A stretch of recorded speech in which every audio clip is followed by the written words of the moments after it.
What if everything you think you know about the Amazon rainforest is wrong?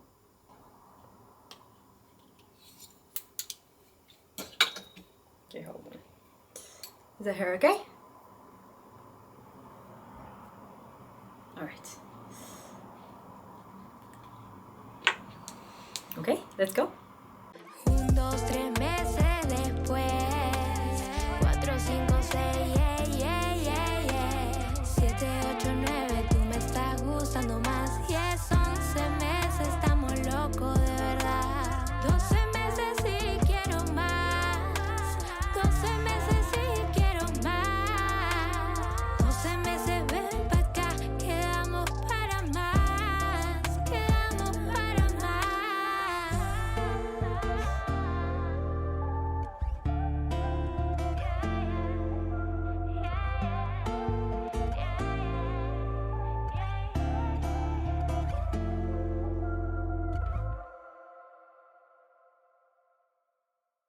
Hola, my name is Rosa. I'm a National Geographic explorer, UNESCO awarded Indigenous scientist, founder of Amazon Research International, and author of The Spirit of the Rainforest. And welcome to my home.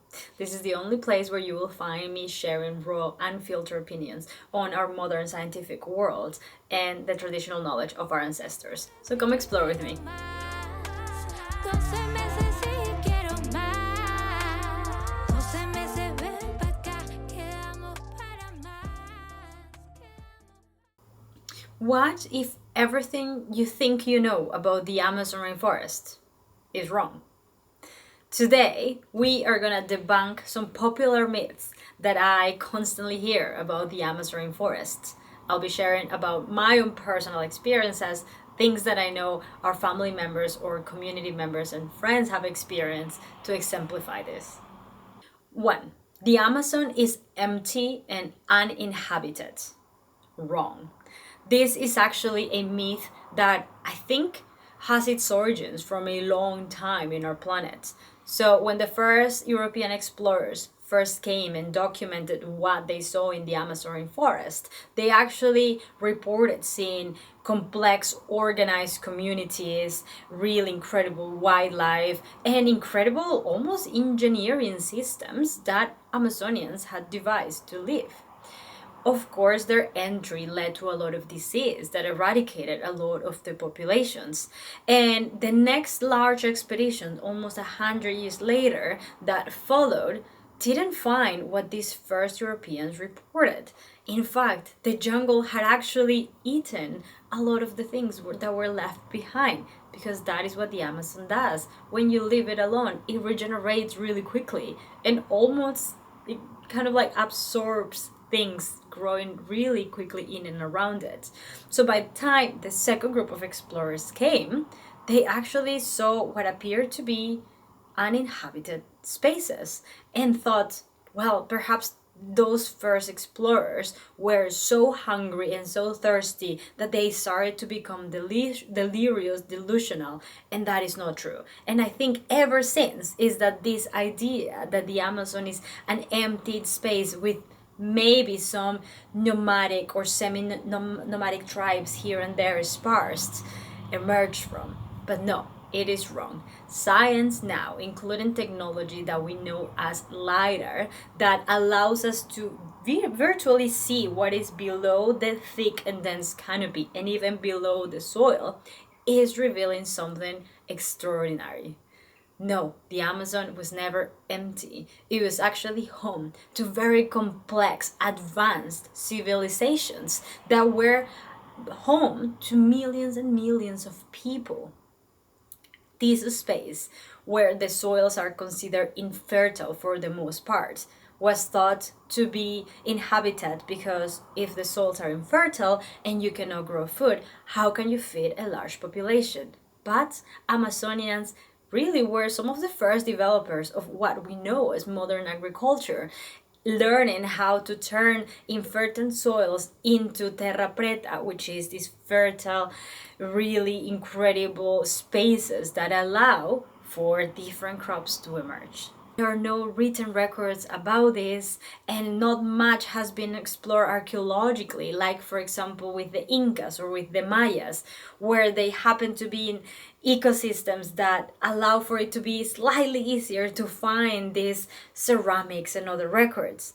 With the Amazonians, it seems like the jungle has really eaten it all. Myth number 2. The Amazon is just one big jungle. We tend to have this idea of what we see in movies, of course.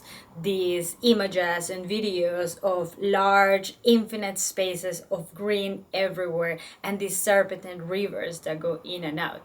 And we think that that's all. Wrong. The Amazon is actually a combination of very distinct and even visually different ecosystems that physically feel different as you are in each of them. Let me break it down for you. There is the lowlands, low altitude Amazon forest, like in the north of Peru, that it's the most typical that people think of. You are maybe 0 to 100 meters above sea level. This allows for very hot and very humid conditions. You get a lot of mosquitoes and beautiful wildlife that emerges on land and on the rivers. We find pink dolphins. We have the largest freshwater fish in the world, like the paiche, amongst many other incredible wildlife. But that's not all. Now, as we are moving higher in altitudes, eventually the Amazon comes really close to the Andes where they meet. But before it converts fully into these Andean mountains that are completely different ecosystem, we find what we know as the high altitude Amazon forests.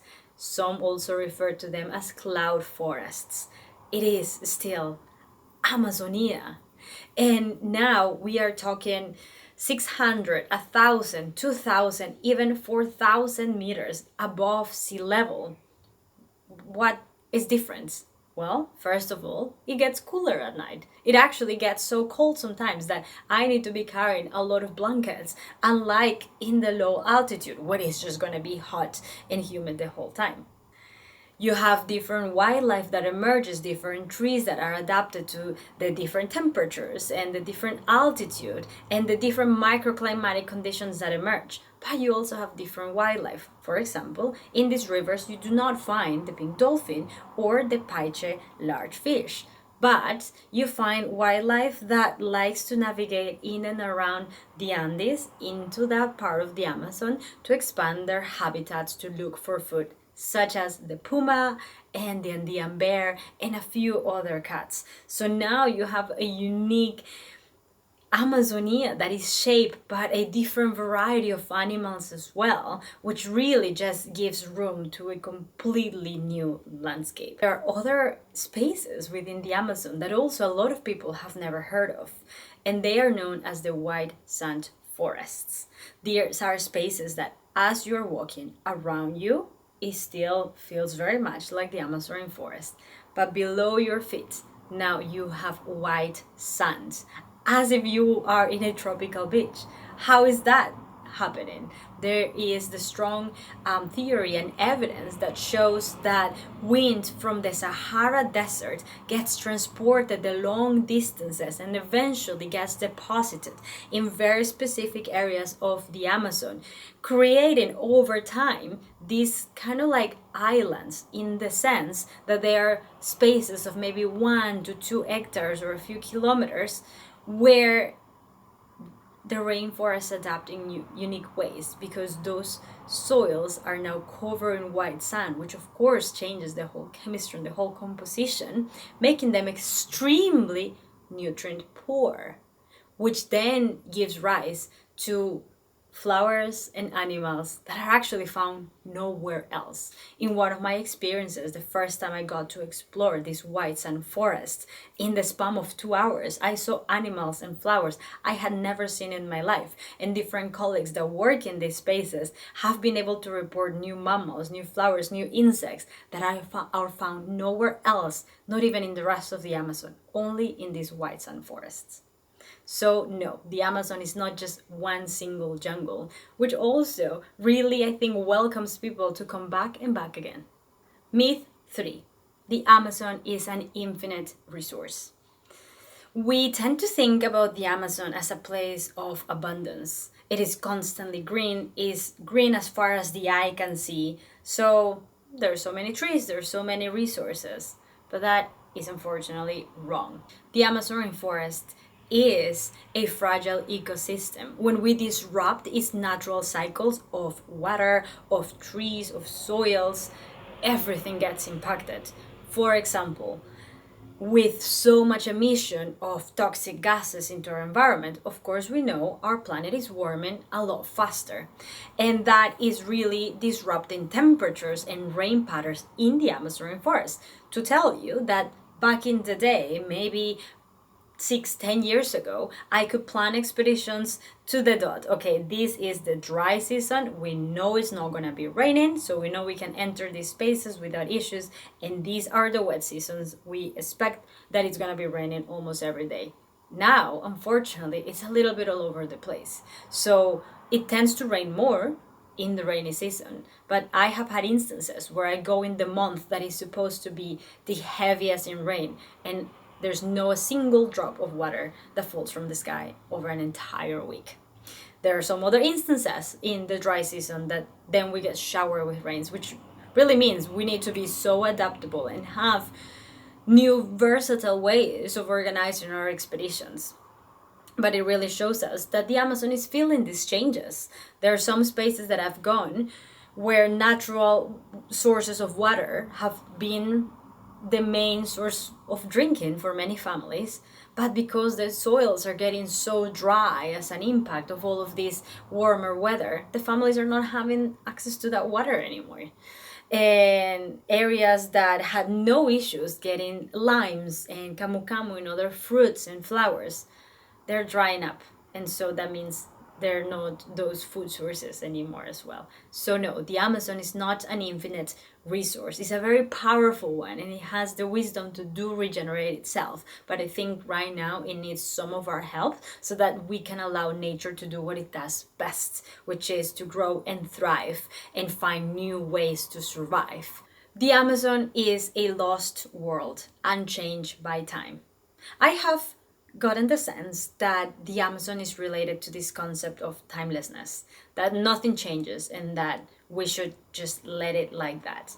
But I gotta tell you, the reality is that tradition and technology are already coexisting, and it would be better if we actually acknowledge that so that we can help development and regeneration of our beautiful natural spaces. It is believed that people don't necessarily have access to the technologies that we may have today, but wrong. I, throughout my travels, have encountered many families that now count with solar panels because it is the healthiest way for them to access energy and the cheapest as well.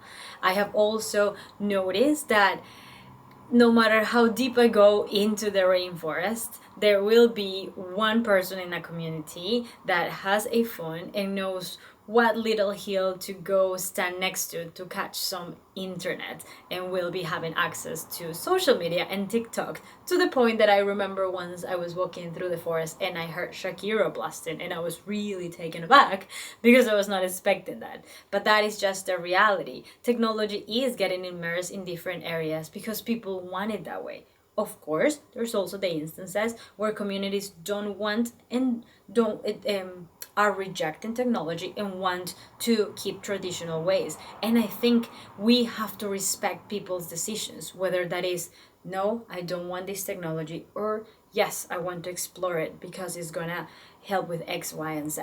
It is all about giving people the choice. So I think we have to stop imagining the Amazon as this place that is completely untouched by what's happening right now. And instead just ask to the locals, to community leaders and the youth, how can we help to do something better? Because they have the best answers by virtue that they're living there, understand the rainforest like no one else. There are predators everywhere. Wrong. It is actually really hard to find animals in the rainforests. Animals don't necessarily want to come close to the humans. They are going to be afraid of you, even in areas where they may have never seen that many humans. They will stay away, will be able to even detect you by scent or by sound very far away, even before you have a clue that an animal is nearby. So they will purposefully, in most cases, stay away from you. So no, as you're trekking through the rainforest, you're not just immediately gonna get snakes appear from everywhere, and jaguars and Andean bears in certain spaces, or tapirs appear. You actually have to have different methods now, including like camera trapping, or collaborate with indigenous communities to even know where these animals are living. Of course, there are some others that are a lot easier to see, like parrots and monkeys if you're lucky, as well as the plethora of insects that we have. But no, predators are not just waiting for you in every single corner. Reforestation is easy, just plant more trees. Well, that's not the full story. We think, perhaps by never having the chance to be able to visit or interact with people in and around the rainforest, well, the solution is easy. Just go ahead and plant trees. It is not as simple as that. We're talking about a very complex ecosystem where the soils right now are not in their perfect conditions because of all the changes in our climate, where we also shouldn't be imposing, but rather should be listening. Indigenous communities have incredible knowledge about the native trees that are found in the area, the ones that would adapt better to the conditions, that would serve the most for traditional medicine, for food, as resources for the families. So when we talk about reforestation, it's not just about planting a tree, it's about a conversation with the locals, choosing what are the native species that would be the best for nature, people, animals, but also thinking about not just the flora that we want thriving, but what are the key animals that help that flora? Pollinators. And surprisingly, most reforestation programs or projects I have seen out there do not take into consideration pollinators. You need them to be able to have a thriving flora. So I think there are so many more pieces to the puzzle that one needs to consider, and that is where I think the beauty of integrating indigenous knowledge to modern scientific methods come, even in reforestation projects. The Amazon is silent at night. Very much wrong. In fact, in my experience, the evenings is where most sounds come alive. There is some wildlife that only comes out at night. They know that it's the evening by the different senses, by the UV light that the moon creates, and different other kind of even chemical communications that the plants emerge when the night emerges. When the night falls, there is so many sounds that emerge. It's actually my favorite time. You have crickets, you have frogs, you even have some owls, you have other kind of predators. In fact, if you do ever run into a silent jungle at night, please, please, please leave, because that is not normal. That is not what it should be like. The night in the Amazon is a celebration of life. And that is actually why within my expeditions, it's something I always love to include, a night trek through the rainforest with people that know the area, that are familiar to this, and that are experienced. Field scientists live in luxury field stations. Oh boy, if you know some, please call me and tell me where to go. Because no. I mean, I have actually never had a luxurious experience in the Amazon rainforest, but I think it depends how you define luxurious, because to me, it's very luxurious what we get to do, to be around out in nature, but not perhaps by the traditional definition. We are camping with very basic equipment, because in most places we can only use what we are able to bring, which means you can only use what you're able to physically carry with you. So a hammock is actually my to-go, because it's light, it's quick. If I have a little bit of space, I may put a small little pillow and a blanket, or just use kind of the jacket that I brought along, or all the clothes on top of me. I've definitely had to do that. Or just a tent in the floor, and hope that you didn't happen to put it on top of an entry to an ant nest, which of course has happened, and then you have ants everywhere, and it is not the most pleasant experience. If we're lucky, we will have access to some sort of a shower if it's close to a community center that may have some of those resources. But in many instances, we just don't. And you just have to set up camp near a river where you can wash and bathe in the best way that you can. So to wash my hair, I may literally get on my knees and then just do it very old school that way. In some instances, we've just gotten so deep that we just have no even access to a river. And so if I can, I take some wipes to clean myself. And if not, I just have to sleep on my own sweat. And that is just the reality. So yes, please let me know where to go to these luxurious field stations, because most field scientists that I know just have to be really on the get-go.